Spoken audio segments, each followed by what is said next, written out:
अस्सलाम वालेकुम नाजरीन, वेलकम टू ब्रास टैक्स। मैं हूं आपकी होस्ट नुकबत मलिक और हमेशा की तरह स्टूडियो में हमारे साथ मौजूद हैं हमारे डिफेंस एक्सपर्ट जैद हामिद साहब। अभी हुकूमत को ऐसे क्या मेजर्स हैं, ऐसे क्या स्टेप्स हैं जो लेने चाहिए इकोनॉमिक टेररिज्म के हवाले से, हम उनको डिस्कस कर रहे हैं। जी जैद साहब प्लीज कंटिन्यू। आज इकोनॉमिक टेररिज्म के इस 16वें प्रोग्राम में हम उन तमाम एस्पेक्ट्स को डिस्कस करेंगे कि जो हुकूमत वक्त को लेने चाहिए उन मामलात में जिनका ताल्लुक मुल्क से बाहर की कुव्वतों और ताकतों से डील करने का ताल्लुक है। देखिए, पहले हम वो तमाम इश्यूज को डिस्कस कर चुके हैं कि हुकूमत वक्त को मुल्क के अंदर लेने चाहिए, और पिछले प्रोग्राम को हमने खत्म किया था IMF और वर्ल्ड बैंक के ऊपर। दिक्कत यह होती है कि जितनी भी हुकूमतें इस दुनिया में हैं, और खास तौर पर गरीब ममालिक की और खास तौर पर पाकिस्तान के हवाले से जब हम बात करें, तो ये जब भी अपनी इकोनॉमिक पॉलिसीज बनाने जाते हैं जिसका ताल्लुक बैनुल अक़वामी लेवल पर होता है, दूसरी कौमों से बाहमी ताल्लुकात पर होता है, या जो इंटरनेशनल मॉनेटरी इंस्टीट्यूशंस हैं उनके साथ होता है, तो IMF और वर्ल्ड बैंक का इसमें बराह रास्त दखल होता है। IMF और वर्ल्ड बैंक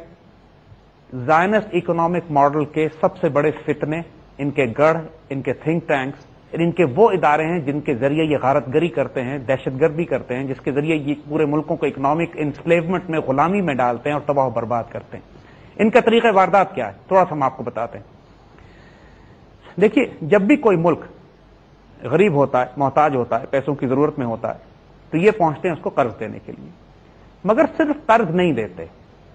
इनका एक बहुत बड़ा एक पॉलिसी है, एक स्ट्रैटेजी है जिसको स्ट्रक्चरल रिफॉर्म पैकेज कहा जाता है। यानी हम आपके मुल्क में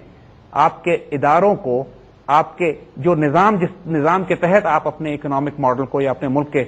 मईशत को चलाते हैं, उसको भी हम कंट्रोल करेंगे। होता यह है उसके नतीजे में कि ये मुल्क की तमाम अहम जगहों पर अपने आदमी मुकर्रर करना शुरू करते हैं, चाहे वो स्टेट बैंक में हो, चाहे फाइनेंस मिनिस्ट्री में हो, चाहे स्टैटिस्टिकल ब्यूरो में हो, चाहे मुख्तलिफ ऐसी अहम जगह पे कि जिसकी वजह से मुल्क के तमाम कलीदी ओहदे जिनका ताल्लुक मईशत से या इकोनॉमी से होता है, वो इनके लोगों के हाथ में आ जाते हैं। होते वो पाकिस्तानी हैं, लेकिन इनकी तनख्वाह पर। और दूसरा काम वो ये करते हैं कि हुकूमत वक्त को ये अहकामात देना शुरू कर देते हैं कि आप गैस के रेट बढ़ा दीजिए, आप बिजली के रेट बढ़ा दीजिए, जो आप एग्रीकल्चर को, अपनी ज़राअत को सब्सिडी देते हैं, उसके लिए आसानियां पैदा करते हैं, वो सारी आसानियां खत्म कर दीजिए। जब बिजली, पानी, गैस के नर्ख बढ़ जाते हैं, सब्सिडीज खत्म हो जाती हैं, जब आप हर मुख्तलिफ किस्म के टैक्सेस लगा देते हैं, और ये इतने कलीदी, इतने स्ट्रेटेजिक टैक्सेस और इतने स्ट्रेटेजिक पॉइंट्स पर आप हुकूमत को मजबूर करते हैं कि बोझ अपने अवाम पर डाले, कि वो जो कर्ज लिया जाता है जिस डेवलपमेंट के लिए, जिस तरक्की के लिए, उसका फायदा होने के बजाय पूरे माशरे की, पूरे मुल्क की, पूरी कौम की मईशत की कमर तोड़ के रख देते हैं। ये इनकी एक तारीख है, ये इनका एक ऐसा बैकग्राउंड है कि अगर किसी कौम ने अपने आप को अपने पैरों पर खड़ा करना है तो IMF और वर्ल्ड बैंक से इस तरह भागना होगा जैसे छूत के मर्द से कोई दूर भागता है। अगर IMF और वर्ल्ड बैंक की कंडीशंस हम एक्सेप्ट करते रहे तो कभी मुमकिन ही नहीं होगा कि ये कोई भी मुल्क इकोनॉमिकली आजाद हो सके। ये फंडामेंटल कंडीशंस थी जिनको हमने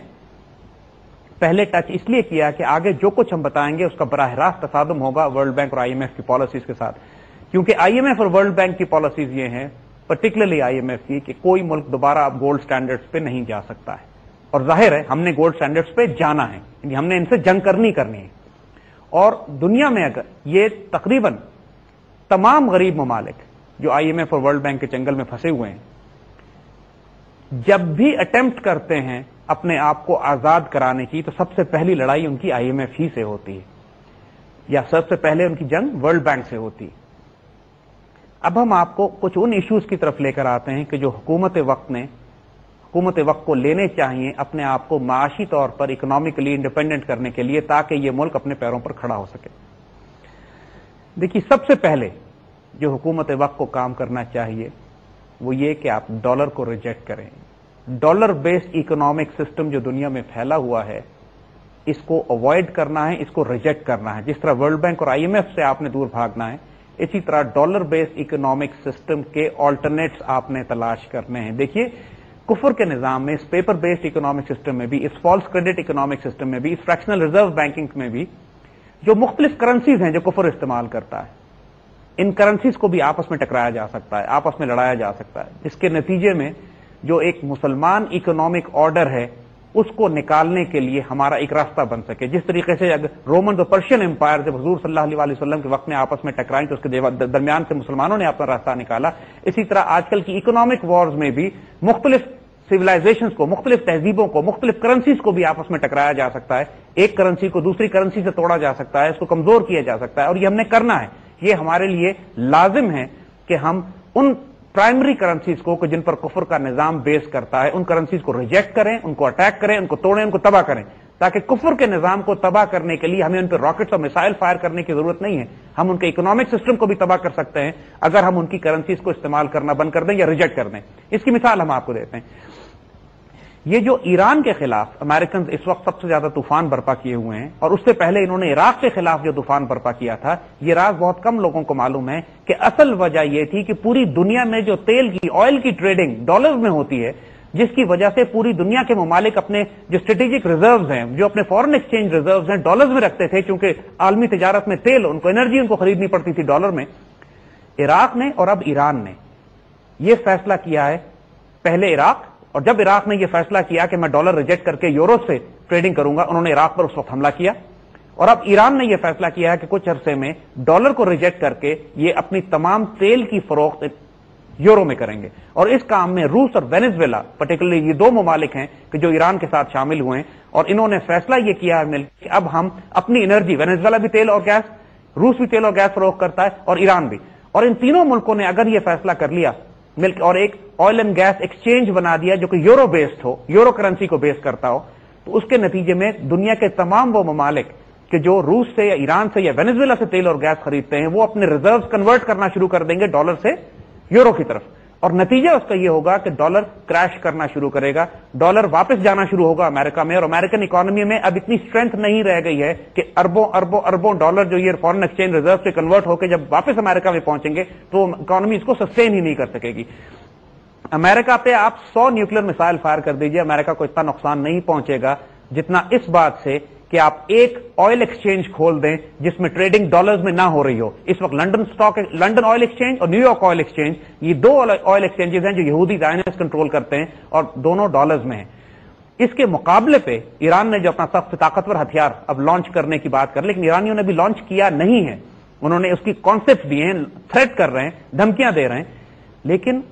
ये एक इतना बड़ा रेडिकल कॉन्सेप्ट है कि आप डॉलर को रिजेक्ट करके अपने फॉरेन एक्सचेंज, अपनी ट्रेडिंग, अपनी इंटरनेशनल ट्रेडिंग उन तमाम करेंसीज में करें कि जो डॉलर के मुकाबले में कंपीट कर रही हैं। है वो कुफर का निजाम ही, लेकिन आपस में भी वो कंपीट करता है एक दूसरे से दुनिया के वसाइल और जखायर पर कब्जा करने के लिए, और एक करेंसी को दूसरी करेंसी से टकराकर उसको तबाह किया जा सकता है। और दोनों करेंसी उस सिलसिले में वीक होंगी, जैसे रोमन और पर्शियन एम्पायर टकराएं तो दोनों कमजोर हुए। फायदा मुसलमानों को होगा उसमें, क्योंकि रियल वेल्थ जिसके पास है वो कामयाब होगा उसमें। उसकी तफसील हम आपको ये बताएंगे कि देखिए, पाकिस्तान के इस वक्त तमाम स्ट्रेटेजिक रिजर्व्स डॉलर्स में है। पिछले कई बरस से डॉलर मार खा रहा है। डॉलर तमाम दुनिया की करेंसीज के मुकाबले में, खासतौर पर जो जंगों के मुकाबले में, जंगें जो की हैं इन्होंने इराक में और अफगानिस्तान में, और अपनी जंगों को ये फाइनेंस कर रहे हैं कर्ज लेकर, यानी चीन फाइनेंस कर रहा है,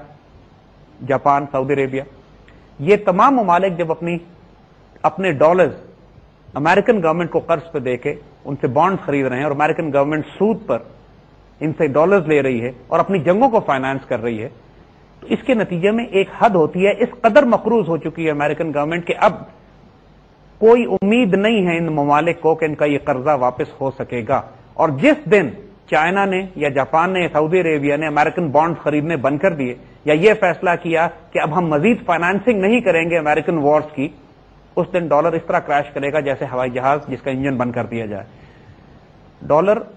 बहुत ज्यादा पिट रहा है, बहुत ज्यादा क्राइसिस में है पूरी दुनिया में, और खतरा यह है, खुद अमेरिकन को भी यह बात मालूम है कि dollar is only a matter of time, कि अगर दुनिया मूव कर गई यूरो के ऊपर,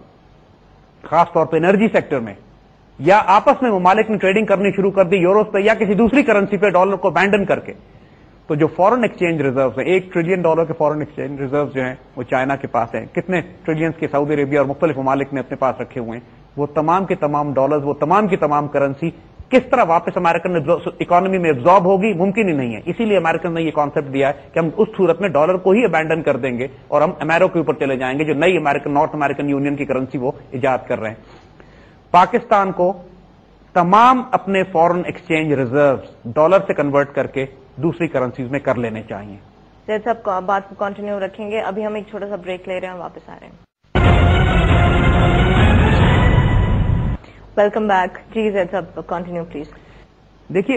ये एक प्राइमरी रिक्वायरमेंट है पाकिस्तान की। पिछले चंद सालों में हमने अरबों अरबों रुपए एक्सचेंज रेट में लूज किए हैं, इसलिए कि हमने अपने तमाम रिजर्व डॉलर्स में रख के अमेरिकन बैंकों में रखे हुए हैं, और अमेरिकन गवर्नमेंट, अमेरिकन बैंक्स और ज़ायनिस्ट पूरे पाकिस्तान की दौलत कंट्रोल करते हैं। देखिए, एक मिसाल हम आपको देते हैं। सऊदी अरेबिया ने पिछले 60 साल से जितने डॉलर्स ये कमा रहे थे, पेट्रो डॉलर्स, वो तमाम की तमाम इन्वेस्टमेंट्स ये अमेरिकन बैंकों में, अमेरिकन इकोनॉमी में करते रहे। नतीजा ये है कि तकरीबन 1.5-2 ट्रिलियन डॉलर्स की सऊदी इन्वेस्टमेंट्स हैं अमेरिका में। अब हाल ये है कि इतने पैसे जब सऊदीज ने इन्वेस्ट कर दिए हैं अमेरिकन इकोनॉमी में, अमेरिकन ने वापस तो कभी नहीं करने ये, बल्कि जब्त कर लेने। कुरान ने जो इन यहूदियों की डेफिनेशन ये बताई हुई है कि अगर आप इनको एक दरहम एक दिनार भी, जिसका मफहूम ये है कि आप इनको एक थोड़ी सी रकम, ये दरहम दिनार भी दें, तो ये जो मर्जी आप कर लीजिए, ये पैसे वापस आपके नहीं करेंगे जब तक आप इनकी जान को ना आ जाए। ये इनकी फितरत है इन यहूदियों की। अब जब ये हिमाकत उम्मत कर ही चुकी है, ये हिमाकत सऊदीज कर ही चुके हैं कि 60 साल से जो तेल निकल रहा था, 70 साल से जो सारी दौलत मुसलमानों की निकल रही थी, 90% इन्वेस्टमेंट इन्होंने तमाम की तमाम अमेरिका में की, डॉलर्स में की, अमेरिकन इकोनॉमिक सिस्टम में की। नतीजा ये हुआ कि 9/11 के बाद जब सारा हंगामा शुरू हुआ सऊदियों के खिलाफ, और ये इल्जाम के तमाम हाईजैकर्स जो थे उसमें अक्सर सऊदी अरेबिया के थे, तो एक मुकदमा दायर किया गया सऊदी अरब के खिलाफ अमेरिका में, और उस पर हर्जाना दायर किया गया तकरीबन $1.5 ट्रिलियन का। यानी तमाम सऊदी इन्वेस्टमेंट्स जो कि अमेरिका में थी, कोर्ट में केस ये फाइल किया गया कि इनको जब्त कर लेना चाहिए, क्योंकि सऊदी शामिल थे 9/11 में। 9/11 भी खुद CIA का कराया हुआ, केस भी खुद दायर करवाया। और इसका मतलब समझते हैं क्या? इसका मतलब यह है कि 70-80 साल से जो सऊदी तेल निकल के जो दौलत मुसलमानों की जमीन से खजाने निकल रहे थे, उस खजानों के डॉलर जो ये कमाते थे, वो डॉलर वापस ले जाके यहूदी बैंकों में रखते थे, और अब यहूदियों ने कहा है कि हम इसमें से एक ढेला वापस नहीं करेंगे। यानी उम्मत का ये हाल कि हमारी तमाम दौलत जो हमने यहूदियों के पास रखवाई थी, हमारा भी तो दिमाग खराब था ना कि हमने अपनी दौलत यहूदियों के पास रखवाई ले जाके, इस उम्मीद पर कि जब हमें जरूरत होगी हमें वापस कर देंगे। यही हाल अब पाकिस्तान कर रहा है। हमने अपने तमाम फॉरेन एक्सचेंज रिजर्व, जिनकी ये बात करते हैं कि 14 अरब और 15 अरब और 10 अरब, जितने भी अरब इनके रह गए, वो तमाम के तमाम फॉरेन बैंक्स में इन्वेस्टेड हैं, चाहे वो स्टेट बैंक अकाउंट्स हों या प्राइवेट बैंक अकाउंट्स हों, और ये सब के सब उनको इन्वेस्ट करके सूद ले रहे हैं डॉलर्स पे। अब इसमें दिक्कत यह है कि आप किस शख्स से कैसे लड़ सकते हैं अगर आपके तमाम रिजर्व, तमाम दौलत उसकी जेब में रखी हुई हो तो, क्योंकि वो पहला काम वो ये करेगा कि आप पे इकोनॉमिक सैंक्शंस लगाएगा, आपके पैसे जब्त कर लेगा। ये कर चुके हैं 100 मुल्कों के साथ। आंख तो हमारी नहीं खुलती कभी। ईरान में जब इंकलाब आया तो ईरान के अरबों डॉलर जो कि शाह के जमाने के अमेरिकन बैंक्स में थे, वो इन्होंने फ्रीज कर लिए, और दुनिया के हर मुल्क के साथ करते हैं। जिस मुल्क के साथ इनकी झड़प शुरू होती है, जिस मुल्क के साथ, जो मुल्क इनके मुकाबले में आंखों में आंखें डाल के खड़ा होकर अपनी इज्जत और गैरत की बात करता है, ये सबसे पहला काम ये करते हैं कि उसके फॉरेन एक्सचेंज रिजर्व, उसके डॉलर जो उनके अकाउंट्स में होते हैं, वो फ्रीज कर देते हैं। तो पाकिस्तान को पहला काम तो हमें यह करना है लाजमन कि जो अपने फॉरेन एक्सचेंज रिजर्व्स हैं उन पर सूद कमाने के बजाय उनकी एक बहुत भारी तादाद को हमको रियल वेल्थ में कन्वर्ट करना है, in real strategic gold reserves. Her state bank के पास गोल्ड रिजर्व होते हैं, पाकिस्तानी स्टेट बैंक के पास भी गोल्ड रिजर्व्स हैं, लेकिन जो हमारे गोल्ड रिजर्व्स की तादाद है बहुत थोड़ी रह गई है, यानी चंद $100 मिलियन भी शायद ना हो। लेकिन हमें कम से कम आज के इक्विवेलेंट्स में $20 अरब के मुकाबले के गोल्ड रिजर्व्स पाकिस्तान के पास होने चाहिए। The real wealth based economy. और ये यकीन कीजिए, ये कोई इतना मुश्किल काम नहीं है। ये बात हम आपको इसलिए कह रहे हैं